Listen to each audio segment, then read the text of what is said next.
وزیر اعظم شہباز شریف کی سعودی ولی عہد شہزادہ محمد بن سلمان سے ملاقات، دو طرفہ تعلقات اور باہمی دلچسپی کے امور پر تبادلہ خیال۔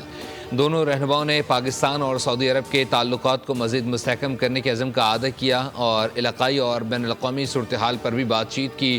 ملاقات میں army chief general Asim Munir, نائب وزیر اعظم اسحاق ڈار اور وزیر اعلیٰ پنجاب مریم نواز بھی موجود تھیں۔ سوشل میڈیا پر پیغام میں وزیر اعظم نے کہا، سعودی عرب کے پاکستان سے مسلسل تعاون پر ولی عہد کے مشکور ہیں۔ دوستانہ تعلقات اور خوشحالی کے لیے مشترکہ ویژن کی بدولت باہمی تعلقات مستحکم ہو رہے ہیں۔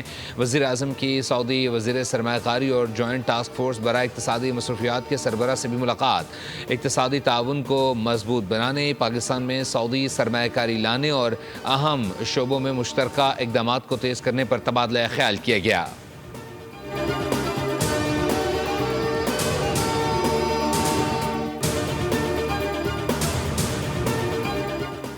امریکی محکمہ خارجہ کا ایک بار پھر بانی پی ٹی آئی سے متعلق سوال پر رد عمل سے انکار، کہا کسی دوسرے ملک کے اندرونی معاملات پر بات نہیں کی جائے گی۔ ترجمان امریکی محکمہ خارجہ ٹیمی بروس نے کہا، امریکہ کو اپنے پڑوسیوں اور دنیا بھر کے معاملات کی پرواہ ہے۔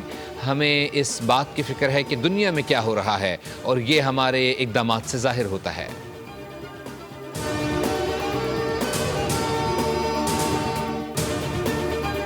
پاکستان پر امریکی سفری پابندیوں پر ترجمان دفتر خارجہ کا رد عمل۔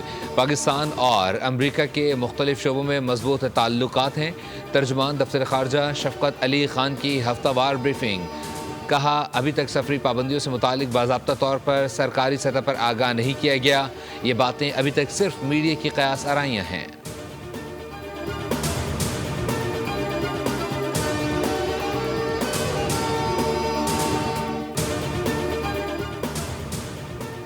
دریائے سندھ میں پانی کی شدید کمی ہے، ڈیمز پانی کی قلت کا شکار ہیں۔ میئر سکھر ارسلان شیخ کی کراچی میں نیوز کانفرنس، کہا ہمیں مسائل کے حل کی طرف جانا ہے، سازشوں کی طرف نہیں۔ سندھ میں 6 نئی کینالز پر تحفظات ہیں، ہم ہر فورم پر ان کینالز کی مخالفت کر رہے ہیں۔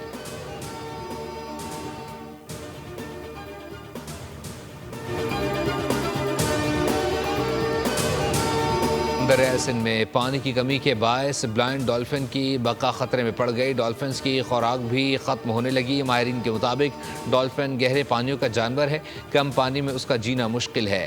دریائے سندھ میں